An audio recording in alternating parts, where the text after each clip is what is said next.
All right. The truth about Amazon FBA in Canada. And if you guys are watching on YouTube that are not part of my school, right, you can get the link in the description after this live stream. There's so many people talking about Amazon online arbitrage on YouTube and online, but nobody seems to be talking about it through the Canadian lens. I believe I'm pretty set up to tell you the truth about Amazon online arbitrage. So let's just start it. What is it, first of all? Because a lot of people get confused, to be honest.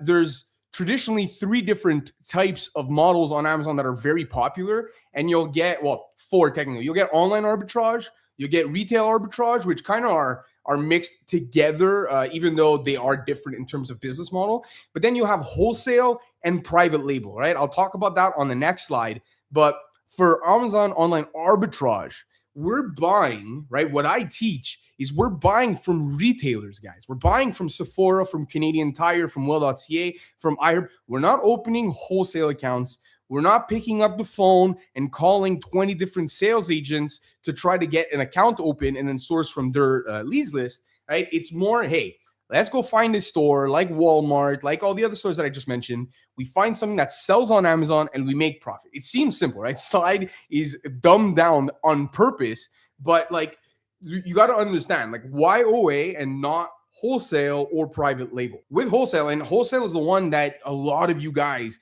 come up to me and ask me like, hey, Anthony, how do I start selling? How do I reach out to these wholesalers? And I go, guys, I don't do wholesale at all. If we're going to compare wholesale and private label to something like Amazon online arbitrage, certainly for you guys as a new seller with probably not the most amount of money in the world to invest in inventory, OA is the choice. You don't have any minimum orders. So with wholesale, if you guys don't know, you're going to create relationship with these guys, but these guys aren't interested in you ordering 5 to 10 units. Right? They want you ordering 20, 30, 40, 50 units, and you might get better pricing as you buy more. But again, as you guys, as new sellers, you guys might have a $5,000 budget. Right? And if you end up going wholesale route, well, one product might cost you $1,000 because they want you to go deep. Again, even before that, you actually need to open up all these accounts with these wholesalers. And do you know how to do that? I'll tell you, is you got to literally call up every single company, and they all hate Amazon sellers because the Amazon community has been notorious for being immature over time, right? Amazon is maturing, certainly since COVID, right? We've become more and more of a professional marketplace, but these wholesalers aren't used to that. They think that we are still immature, so they don't want to open up accounts with us. So again, I don't want to do that. I don't want to spend my time ringing the phone. I want to spend my time finding products, all right? And the other thing, again, because of that, you don't need to start with 10K plus. Now, there's a big note with this. I really do think you need at least 5 to 10,000 if you want to really make ground with Amazon online arbitrage or any business model for that fact. Because the reality is you need to buy inventory. So if you're coming to me and you say, Anthony, I want to make $10,000 profit in a month, but I only have $500 to $1,000 to invest, I'm going to say you're crazy. But if you tell me, hey, Anthony, I want to start selling online and I only have $500 to $1,000 to invest, I'd say it's possible. But then you need to find ways to continuously add money to your business. But again, as a starting point, OA is absolutely better than private label and wholesale, certainly if you have a small budget. We're finding brands that are already selling, guys. I'm not making my own brand. I'm finding a brand, and we're going over this today. I'm finding a brand on Amazon, example, like a Stanley. I find it on Amazon. I find it at the retailer. Let's call it Well.ca. Well, Well.ca might be selling the Stanley Cup for $25. Amazon selling it for $59. Amazon takes its fees. I make profit. Thank you very much. I did no guessing. Using Keepa, using softwares, I'm able to determine what's the sales volume and how many I should buy, right? And that's why the second half of this call is going to be super valuable when I'm doing a live sourcing. Might find a few products, might find none. Depends how much time I have, right? Sourcing is an hour, 2 hours long normally. I'll be doing it for 30 minutes and doing it slowly so I make sure you guys understand all of my steps. But no matter what, when we're doing OA, we're buying things that we know are already selling. Now, for this part, I want you guys to do a little exercise. I want you guys to imagine that you're full-time and you succeeded, right? You're hearing this call because you want to be full-time and you want to succeed. So I want you to imagine and really feel that you have thousands of items leaving your house every week towards FBA centers, that your margins are great, and that your Amazon business is just paying for itself, right? And this part that you're missing, right, is that you have a salary that's paid for your Amazon business. You have a VA, right, a virtual assistant that's working for you. Heck, you even have a company truck all on your business. That can happen one day. That was me. Last August, I was selling in the United States. I used to sell via this thing called Section 321. I was in Canada sending stuff to the United States, and it was stuff that were only sold in Canada, right? So you can imagine I was having the volume of the United States, but my only competition was Canadian sellers. I was living a dream, right? It was easy. But guess what? Life, business isn't always easy. It's cliche, but it's true. We all know what's happened with the tariff wars, right? Trump came in, he applied some tariffs, he got rid of Section 321 completely, right? So we're talking about I had 70 to 100K of revenue every single month, and 90% of that revenue was US based. And I needed to completely replace that revenue with Canada. And that's how I got back into selling into Canada. So we fast forward, right? This was essentially last year in August. In October of last year, I'm already hitting $71,000 of revenue. And come December of this year, I did $117,000 of revenue. And that's pure Canada, no United States. So it is possible, right? But what you guys are going to learn through time is that at one point I was this guy. I had all this. I still do, right? I turned it around, but it's hard. That's what Amazon is. It's going to be hard from the start. Okay. So now that you know it's going to be hard, and we all have our own mountains to conquer, right? We have peaks and valleys. You guys right now have your own mountain to conquer. You guys need to know how to find the products, get the money to find the products, learn how to sell the products, and learn how to build a business. It's a big mountain in front of you. I'm not going to lie. But everybody has the mountains, and the mountains don't stop. You get up that mountain, you clear it, you succeed, and now you're actually getting into things, right? You're actually selling on Amazon. Things are going good. There's another mountain. And there's another one after that. So no matter what, it's going to be hard. So now I'm going to present to you guys, okay, what I call the 6 pillars of pain. And if you guys can get through the 6 pillars of pain, I'm going to tell you the worst parts of Amazon right here. If you guys can get through this, you guys are going to sell on Amazon, but with the understanding of all the bad things that can happen, and you'll be ready for it. So the 6 pillars of pain, okay, these are the 6 things that are going to happen to you. If you stick with Amazon for 6 months, I guarantee you at least one of these things are going to happen, if not multiple, right? And we'll go over one by one. The first thing is lost inbound boxes, all right? So what does that mean? Well, one day you're going to create a FBA box, okay? And you're going to be shipping it to Amazon, and it's going to get delivered to Amazon. And then they're going to scan it and say they received 0 units. Now, I'm not saying this is common, okay? This is not something that's going to happen once a month to you. This might happen once, hopefully twice per year, and there is something to be done here. It's called the 6 pillars of pain. What's going to happen now that you sent all your inventory to Amazon and they received 0, that's what they put. Well, now you need to contest that. That means you need to send in your invoices or your receipts for all the products that were in that box. And you have to be extremely detail oriented. And then they're going to refund you based off of what they think the value is. Okay. This isn't ideal. I'm not giving you roses here. This is just straight up. I'm going to use the word shitty, right? They're going to lose your inventory. And then you need to put in the work to prove that you actually sent in this inventory. It sucks. That's the part of being a good seller, is being organized, being ready for these things. Now that we know that this can happen, this is really important for you to source from reputable sellers and then also stay organized. So if this were to happen to you, you're able to pull out those invoices relatively quick instead of digging through your emails for every single ASIN that was in that box. And then you end up spending hours having to do a bunch of research to just prove to Amazon that you actually bought these from a reputable source. In terms of return abuse, right? You guys are all Amazon customers.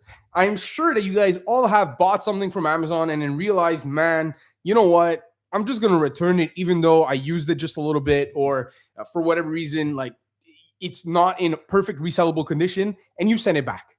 Well, that happens a lot on Amazon. And the reality is the reason we're able to sell for double the price compared to what we buy at like Walmart is because people trust Amazon. So the same reasons we're able to sell for so much and make so much money is the same reason we're going to get screwed from return abuse. And we're just going to have to kind of accept it. Is there things to be done? Yes. That's I'm going to have to teach for another video, but you need to understand that returns are part of the game, but your average return rate is going to be around 4%. Buy box suppression, a little bit more niche. You guys that are brand new to Amazon might not understand what this means. When you're buying something on Amazon, there's a buy box, right? You press buy now or you can press add to cart. Well, sometimes you're sourcing an item and there is a buy box and you buy your units and you send it in. Well, by the time it gets sent in and you're live, the buy box is no more. It says see all buying options instead. And that kills conversion. And a suppressed buy box isn't the pillar of pain, because if you're sourcing and it's already suppressed, that's fine. It just means the price is expensive. So in our world, that's fine. That means there might be profit to be made. Now, again, you have to then check volume, make sure that the listing is actually selling. But the pillar of pain is when you buy when there is a buy box. So you estimate volume. You're estimating, hey, it sells 20, 30 times per month. Let me go and buy 15. And then it gets suppressed and then you are not selling anymore. That's the pillar of pain. For the software stack, right? If you were to work with me and you were saying, Anthony, what do I need to start selling on Amazon? All you truly need is around $175 a month. Okay, because you need Keepa. And honestly, I think this the pricing on Keepa went a little bit higher. I think it's now at like $45. They just recently increased it. Okay, so we'll have to take that to account. We'll put it up to like $200, right? But you need Keepa. You need Seller Amp. Some people use Rev Seller. I preferably like Seller Amp more. I have a video on how to set up your settings on my YouTube channel. You can check it out. But some people use Rev Seller. But it's going to be around $35 a month. You don't need to go pro on Seller Amp or anything like that. The $35 a month one is totally fine. Okay, that's really all you need, right? All you need is an Amazon professional account, Seller Amp, and Keepa to start sourcing. That's it. And once you do that and you're actually selling, well, then you need a repricer and seller board. Right. And I'm not necessarily teaching these things today, but I want to just tell you what you need, right? A repricer, this just keeps your pricing super competitive and always fighting for that buy box so you can get sales, right? There's so many price movements with Amazon. You can't afford not to have a repricer, right? And seller board is again, I have a video on my YouTube channel, is my favorite way to just track a per ASIN level, right? What's your best selling inventory? Right? Seller board is going to be able to tell you that in terms of profit, right? Not in terms of how many sales you get. I don't care about sales. I want to know profit so we can keep on reordering and keep in stock with our best profitable products. The number one problem for all you guys, every single seller, every single new seller that I meet, they always tell me I'm not able to find products that I'm allowed to sell. So how the heck does OA exist? How can I do OA and do $100,000 in sales, but every single product you click, you're not allowed to sell? So what am I hiding? And what secret am I hiding? I'm not hiding a secret, to be honest. It's just refining the way you source, right? And understanding your tactics around sourcing and using your sourcing sessions strategically, right? Now, I don't know if I developed it. I like to believe that I'm the one who developed it, but there's, in my opinion, something called a seller ID method. You need to find a listing that has 8 to 10, and we're going to do all this, 8 to 10 FBA sellers. Because if there is a lot of resellers, it means the product is probably active, right? Now we want to grab the seller IDs. And again, I'm going to show you exactly how to do this. But when somebody has like every storefront has a seller ID, and you can change the name of your storefront 25 times plus in your Amazon career, right? One day I might be Stanley Lover 1.0, and then month 2, I'm Canada Products Lover 3.0, right? I can change my name as many times as I want, but my seller ID will never change. So if you have an Excel sheet, which I do, right? Little hint, I'm going to show you right here, is I have batches of 20 sellers back to back to back, right? And using these batches of 20, well, now we're able to paste these storefronts into Keepa Product Finder, and we're able to batch 20 storefronts at a time. But the beauty about this is, one, we won't get duplicate listings. If I am going to individually source these 20 storefronts one by one, I might see the Stanley Cup on every single one of, well, maybe not every single one, but multiple times through my sourcing. And those are just wasted data reading, right? With my eyes. A lot of it is going to be intuition, which is why it's hard at the beginning, but this is part of the game. It's all the intuition that goes along with it. So again, now that we're able to source 20 at a time, we're able to apply our filters. And really, if you only have an hour or two to source, you're able to source so many storefronts. Again, 1 hour of focused research using this method beats a full day of random browsing. And we're going to go ahead and do that now. So let's get into the live sourcing part. Seller ID, right? What I like to do now, I batch these up. I batch these up into 11 batches of 20 storefronts. But what you guys could do, right? Let me zoom in here so you guys have a better view here. So what you guys can do is have these rows. So you have the number, right? Whatever, this doesn't need to be there. I use Claude Cowork to help me build this. But you have your seller ID, you have your store name, how many reviews they have, and this is going to be key. Okay. And then optional, if you have SellerAmp, I like to just put their link so I can go straight into their storefront, because this is actual data that is going to live with you guys forever, right? You guys can spend 2 hours sourcing for ASINs. And if you're just blindly sourcing for ASINs, well, the next time you source, you're starting blind again. So what I recommend is you start by creating and sourcing storefronts. Right? And what do I mean by sourcing storefronts? Let's just open up a product, okay? Let's go find a product. I'll help you build these storefronts. The seller ID list. Okay, I'm going to open up a random product. I have no idea where I'm going at. But let's say here, we were here. Okay, we're on a product. How do you go ahead and gather these seller IDs, right? Simple. Data. And on this, okay, I want you guys sourcing exactly like this.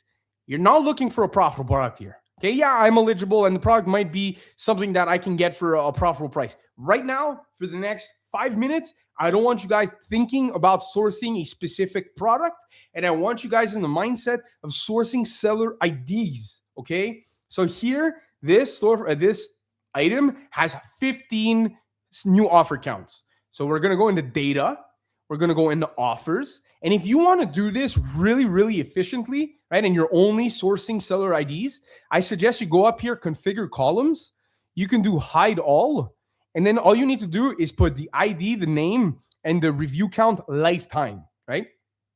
And then once you're done this whole session and you want to set back the data type here, you can just do reset columns and everything is going to be back, right? But again, hide all, ID, name, and review count lifetime. Now that that's that, all we have is the good information. I want you filtering by the review count and putting prime only, because prime, we only want to source FBA seller IDs, right? So again, I don't suggest you guys as new sellers to get sellers that are over 100, okay? You can start ideally probably under 50, but at this point, again, you could just focus if you want to start off building it, everything that's under 100. Now we know we have review count 0, 4, 13, and 15. So you can literally just come here, copy this, go to your seller ID, place it right here, go get the store name, right? And is it mundane? Absolutely. I'm with you guys, okay? Let me take out the red here. And then last but not least, you take the review count and you put it. So now I'm essentially done. I just added a seller ID here. And then what I have at the bottom of each batch is a little easy copy pastable thing that we can use in Keepa Product Finder because we need it in this format. Now, if you guys are longtime viewers of mine, I often mention doing ID, comma, space. Turns out you don't even need a comma. So all you really need to do, let's say I go on ChatGPT type of thing, and that's what you guys do, is copy your seller IDs, right? Your 20 seller IDs that you have in this Google Sheets format. You're going to copy it. You're going to go to ChatGPT, and you're going to paste it. And then you're just going to go down a little bit. Oops. You're going to go down a bit, and you're going to write, give me it in, I still like ID, comma, space, ID, comma, space, ID format, right? You're going to do that for every single one of your tabs. And then you just copy it, right? And then you go back to your tab, and you have a section here. So why do we do this, okay? Now, in theory, I kind of taught the very surface level way of showing you how to build this. Now, I really suggest you guys to get at least 10 batches of 20. Now, it might take you a solid hour or two of like mundane accumulation, because I do even suggest to take an even step further, right? And go into them and make sure they're actually selling products, right? You don't want them selling like 2 products. But okay, so now that we're done here, again, you built this all out. You have a bunch of batches. Now we're going to copy this and we got to go to Keepa. We got to go to Keepa Product Finder. So it's keepa.com. Honestly, you could just go keepa.com, you press Pro, you do Product Finder, okay?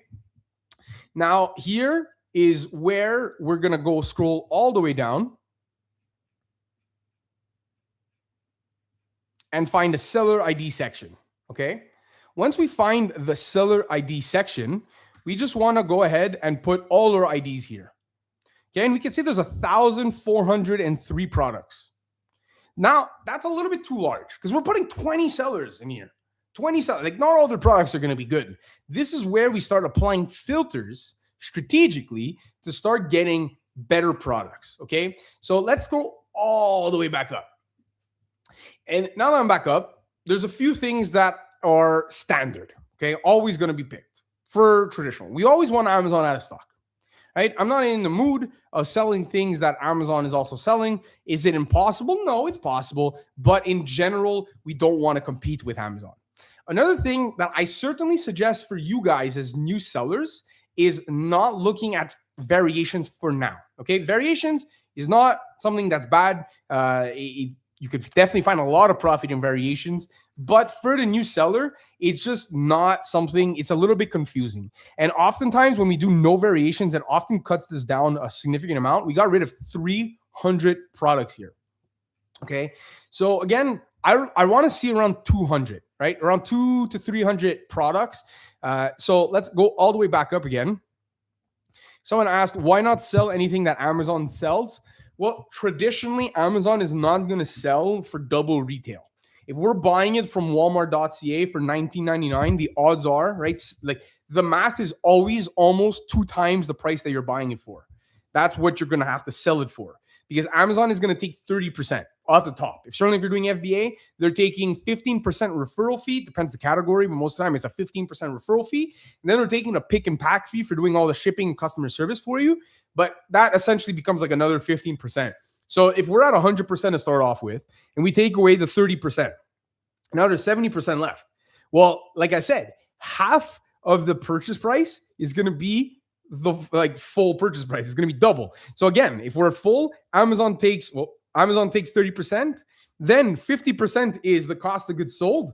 There's 20% margins left to be made. And then you have expenses. You have your softwares, right? So then that brings that down, and eventually you hit around that 30% ROI mark is given from that. So that's usually why we need to sell for double what we're buying for. And then to answer your question on why not sell what Amazon's selling, is because Amazon, again, is selling for the best prices. So if Amazon's on it, it's probably just a waste of a listing. You get what I mean? We're looking at it, but it's going to be super, super cheap. And even if we have the same, like at Amazon's price that we can sell it at, if you're only sending a few units, Amazon's not going to rotate the buy box to you, to be honest. Amazon's going to keep the buy box to itself, and it's just not going to give it to you, and you're just never going to sell. So that's why it's not worth selling something that Amazon also actually sells. Okay.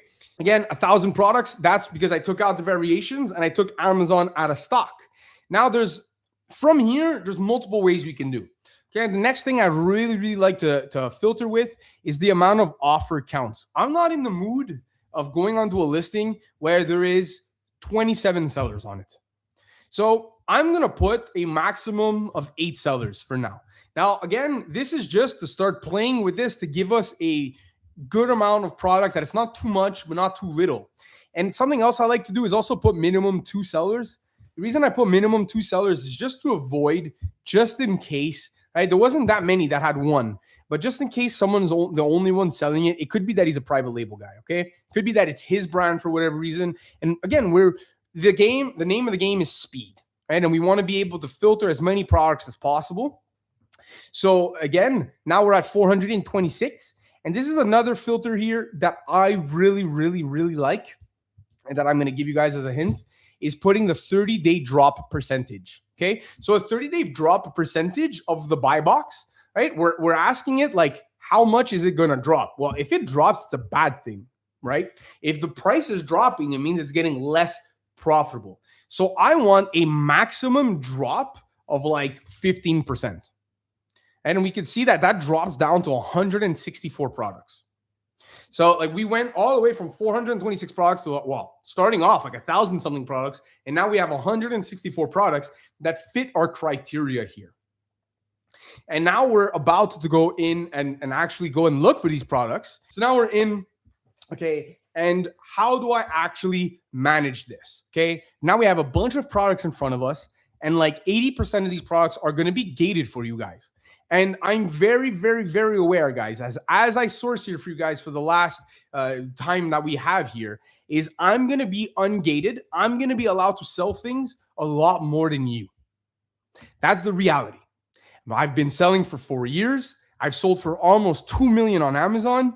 The reality is my account has way more experience than your account. And in a way, that's a good thing. Because if you guys stick with this and you guys continuously sell, your account is going to get more and more seasoned, more and more experienced. You're going to be allowed to sell more and more things.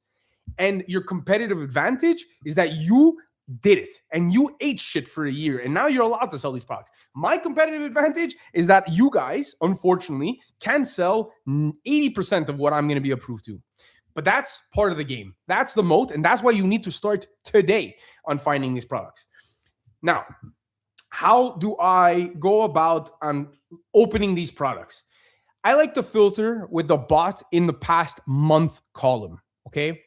So I click it twice, and now it starts telling me bought in the past month, 10 plus, and we have a list that goes all the way down to like around 500. And then I'll tell you what we do after that.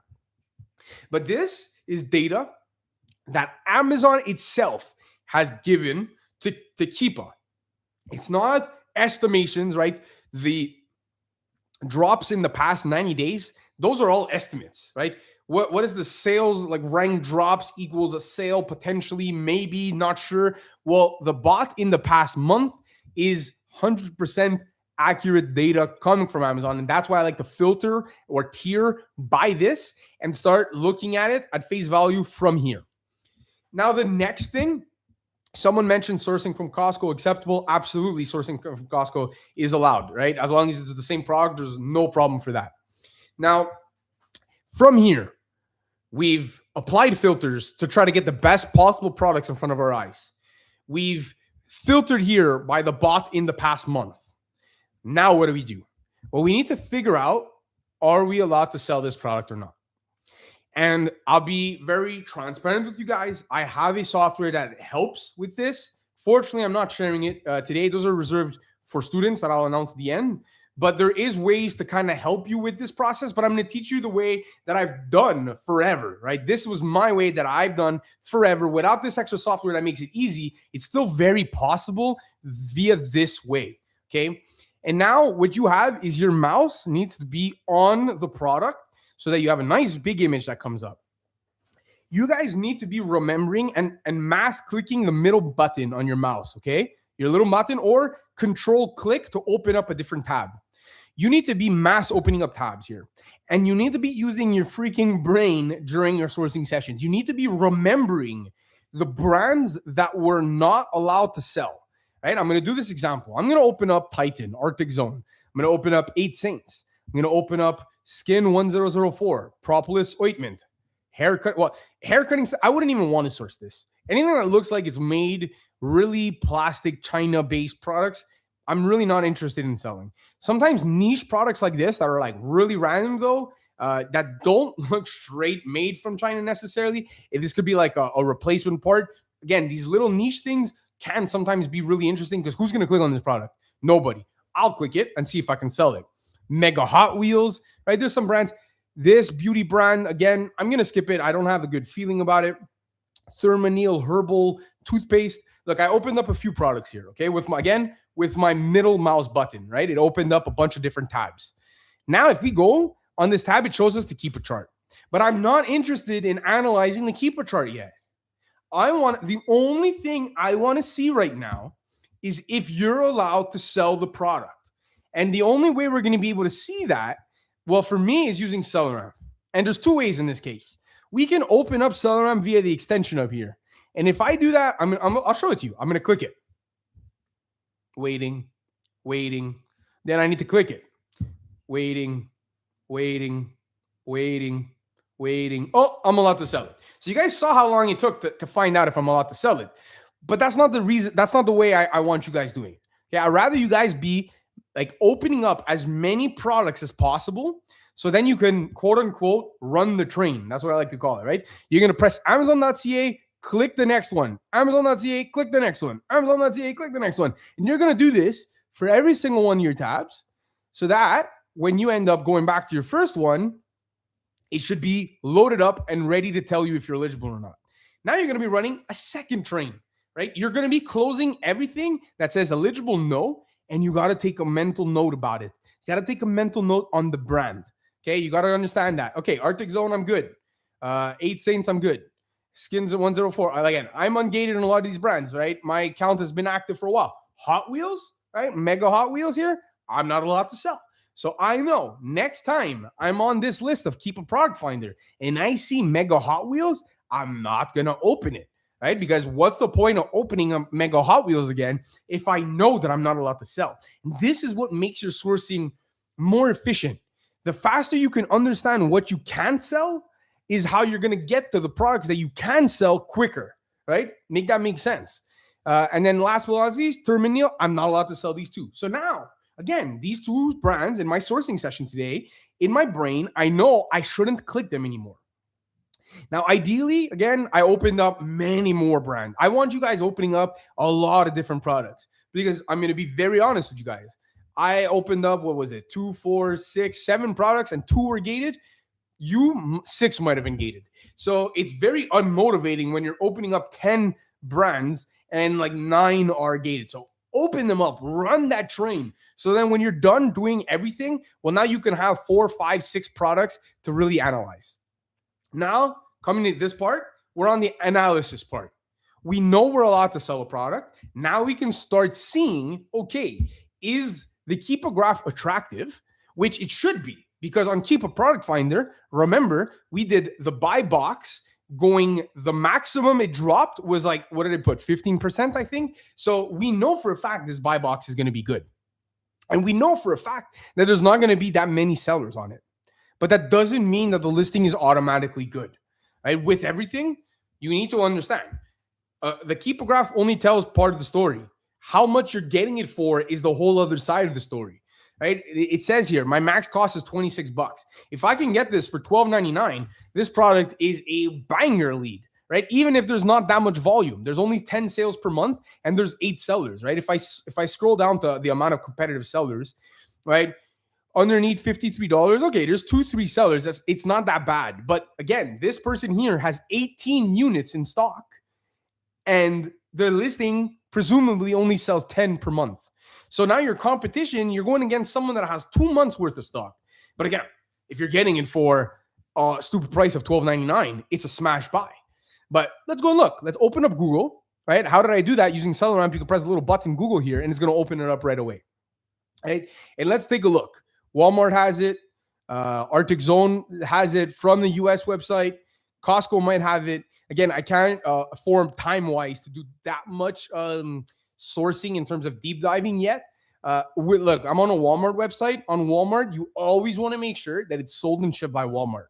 Here, it's sold and shipped by essentially a third-party seller like us on Amazon. So automatically eliminated. Coming straight from Titan.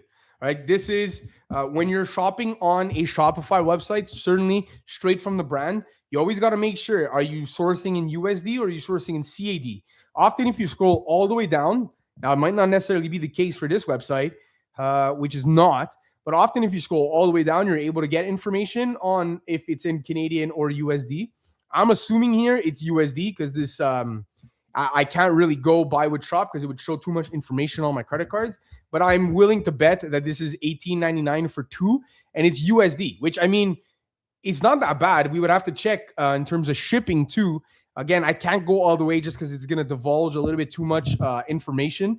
We're going to assume here now, because it comes from the States, maybe it's not going to be free shipping. Let's see. Shipping and handling. Where did they deliver? At this time, we do not ship to U.S. territories outside the United States. All right, so we can see that probably wouldn't even be able to get this in Canada. Again, let's international shipping. I do not live in the United States. Can I still order? Unfortunately, we do not. Can't, right? Easy as that. We're on to the next one. We can eliminate pretty much everything. If Arctic is not selling it from their straight website to Canada, how the heck am I going to? Now, is there ways? Absolutely. I'm not here to teach that today. Those are a little bit more niche. You can definitely get things that are only shipped in the United States, and you can still get them in Canada. There's ways, but again, it's not something that I teach here today for this call. Next, okay, so we eliminated that listing because we realized, hey, it's done. We won't be able to get it for that price. Again, here, 8 cents. The buy box, pretty stable. It will always be pretty stable based off the filters that we put. But then again, the volume itself, where we focused a lot on products that didn't have that much volume, right? The more voluminous products, 30 plus a month, I didn't open up yet. So we kind of know that these listings, they can't have a lot of competition for us to be sourcing these, right? Having 14 units at the competitive price when it only sells 10 times per month, unless I'm getting this for a ridiculously good price, I'm probably not going to get it. Again, it looks like it's another Shopify website. And this is sourcing, guys. You need an hour. I'm going to run out of time. I only have like 20 minutes to source to you guys, and I'm trying to be as detailed as possible. But you really need time to really investigate all these things. Sometimes there's cool promos. I'm a big believer in subscribe and save. You just need to always do your due diligence to make sure that if you do cancel right after it's shipped, that you don't get any fees. But those are often ways to like save 10% and make, and I always suggest you to push it as far as possible, right? So again, here, it's probably going to be $39.60 USD probably. Again, if we scroll all the way down, we have it's made in the USA. Doesn't give us any info if it's offered in CAD or USD. Sometimes it does. Seems like these two websites, it wasn't. Again, we're going to just probably consider this too expensive here, certainly if it's in USD. Zombie pack here, again, something that's max cost of $12. I'm not a big fan of things, again, because if we're going to make 30% ROI on a $10 item, that's $3. It doesn't give us a big room to go down in terms of pricing, and it comes from frugo.ca. I'm not a fan of frugo.ca. Look, sold by Shenzhen Blue Hat Cat Thumb. This is like a Temu, right? It's not legitimate suppliers. And this, remember the 6 pillars of pain I said about earlier today? Well, this is exactly things that will lead you to get screwed if you do get a 6 pillar of pain. Because if Amazon requires you to submit an invoice and you got it from frugo.ca, which is like a type of Temu website, or you got it from Walmart, but through a third-party seller, they just won't accept it. Right? And if it's an inauthentic complaint, they're going to assume the product is fake. We got a comment here. Do you buy from US too? I noticed some products are only available in US. Yeah, no problem. If the product ships to Canada but from the US and you do your United States currency conversion and with the shipping, it's still profitable. Absolutely, I buy from the States. Now, just one thing to note, watch out for duties. To note though, if you are tax registered, which I highly suggest everybody to be tax registered because you get your taxes refunded, right? You can get duties applied if they ship to your house from the United States, but most of that duties is taxes, which is refundable, but the $9.99 handling fee is not refundable from Canada Post. But yeah, you can absolutely buy from the United States and ship it to Canada and sell it on Amazon.ca. One thing to note again, though, is if it's a beauty product or a grocery product, technically Amazon mandates French and English bilingual language on the label, or else the listing can always get removed. Okay, we still have some time here to look at more products. Propolis ointment. Yeah, we haven't found a product yet that was really worth deep diving. I'm going to be more excited on those other products that sell 20, 30 times per month, because often, guys, this is the problem with Canada, which, again, I use the word problem, but it's not that big of a problem, is that there lacks volume compared to the United States, right? Listings that sell 10 times per month, if you have a ton of inventory on the listing, the price is slowly going to go down. And again, competitive pricing here of around, well, we got two people. Now we start looking at something that looks a little more interesting because this guy has 7, this guy has 1. Maybe if we can get this for a competitive price, we can go ahead and get 10. Because remember, having the most inventory on a listing will help you out a ton. Because depending on where your inventory is at the fulfillment, and you can't control this, but depending on where your inventory is literally, right, which province it's physically in, well, you're going to get the buy box better because Amazon just cares about shipping units as quick as possible, right? You can see that Amazon is offering 2 different people here. You have one person at $23.97, but for some reason, it's also giving you a reason to buy at $25.26 because this person only has 1 left in stock. What if you want to buy more? If this person has 4 in stock, they're always going to give you the opportunity to get the buy box when you have more inventory. Usually, it's not perfect because if you have more inventory, they spread your inventory all around Canada, right? Every single province has a fulfillment center except for Quebec. Well, they're spreading your things out. Right. And if I'm sending in 20 units, right, they might send some stuff in BC, some stuff in Alberta, some stuff in Saskatchewan, some stuff in Ontario, and whatever. Right.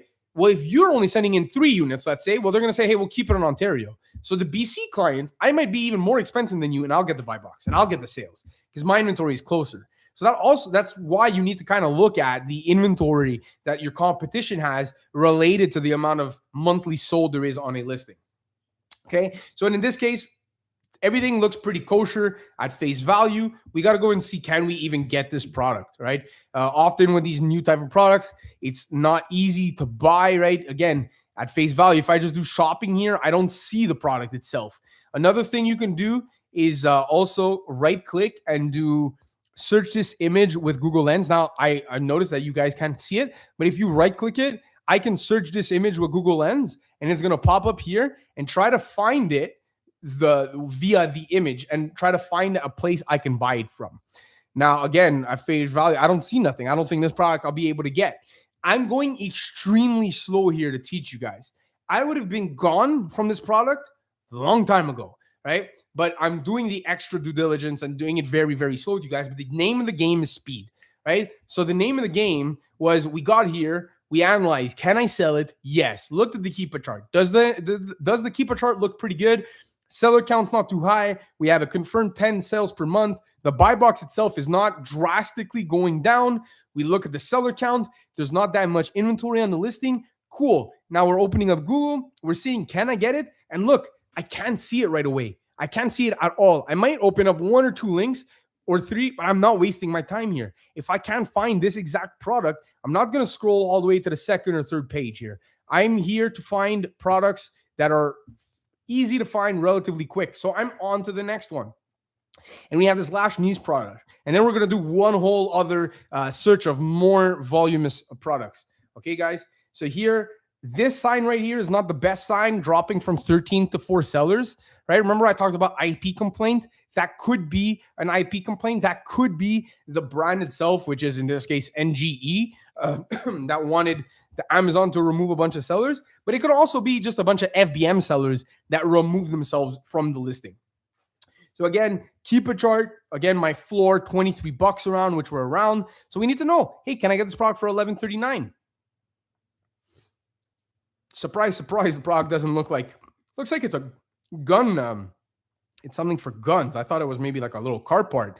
Again, I'm going to open up just a few listings, and I'm not going to break my head with this. Again, doesn't seem to be the same brand itself at all. Here, automatic bolt release. It kind of looks similar to very degree, but look out here, right? It kind of comes inwards. And if we look at this one, it kind of stays outwards. So it's definitely not this. And then last but not least, it's definitely not stainless steel, right? So again, didn't find any leads on the first batch. You guys see, I've sold in December $100,000, and I just opened up like 10 leads in front of you guys. We found nothing. It's part of the game. The name of the game is speed, right? So let's open up a few more listings, and then we'll wrap it up. You can either use the same filters and get a different batch, right?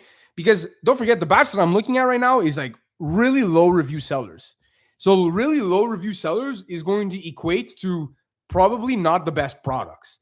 But for you as new sellers, looking at other new sellers is going to lead you to the most high probability of finding products you're allowed to sell. Because if they're new and they're selling it, well, the idea is that if you're new, you should be allowed to sell it too. But as you get to the more mature review counts, right, the 20 plus, 30 plus, they're going to have better quality in their storefront. Their listings are going to be just naturally better. But since they're more seasoned, well, you're not going to be allowed to sell necessarily all of their products. And to give you guys an insight on like, where am I in all this? I have 100 plus reviews. So to kind of give you an idea on like how many things and it's not review based. It's not how many reviews you have is how you get ungated in things, but just to give you an idea of what's in a storefront. Right now, we're only looking at storefronts that kind of you guys are going to be used to be looking at. Now, in this case, we're looking for Comfrey leaf. We have nettle. We have Comfrey leaf here from Herbs Pro. Switch to Canadian automatically. Now, you see here, I didn't teach cashback here today, but sometimes you can get some crazy cashback, which is 10% cashback right now from Herbs Pro. Again, $7. We can get, you can use a code to get 20%, 12% off, or 10%. We're going to just assume $7 with 10% off, okay? So if we go here, which I believe that's the price that it was there. So we're going to do $7, the little star button, times 0.80. No, actually, times 0.90.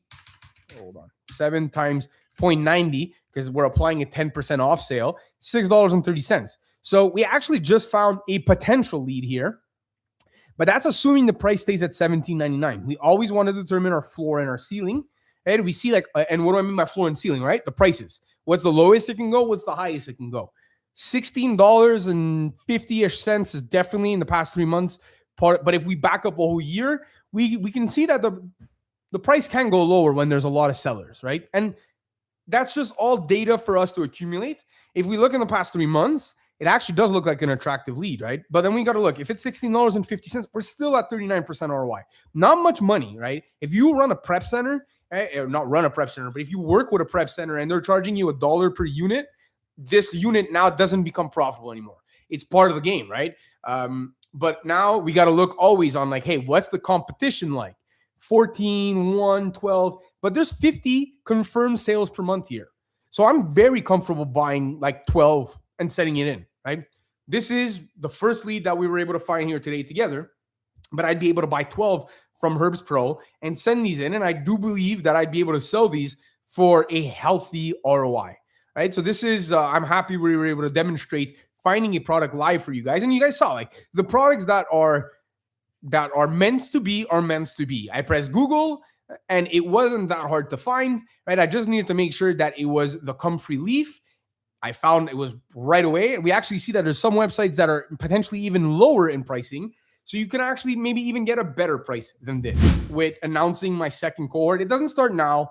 It starts April 16th, early bird pricing up until April 6th. So if you do want to book a call, potentially work with me and build a cohort, like we have 2 of my students here in the chat today. So if you guys do want to be partake of my next cohort that starts April 16th, I already have one person that has signed up. So if I only have 2 spots left, it's not bigger than 3 because I do want to put all my attention towards you guys. And what you guys get is weekly calls every single week. Essentially what kind of did here, but we customize it with you, right? You guys can ask your questions. It's not like a chat. You guys are live with me every single week. I review your leads. You find leads, you send them to me. I film my video and I review every single one of your leads. And you have direct access to me. So if ever you want to ask me any questions, for essentially 3 months, we're working together every single day or every single week, depending on how much you need me. So if you guys want to join this, I'm going to have it pinned in the comments. We can book a call. I don't accept anybody, right? You need to have the right budget for it. You need to have the right budget for your inventory. But if we're a good match,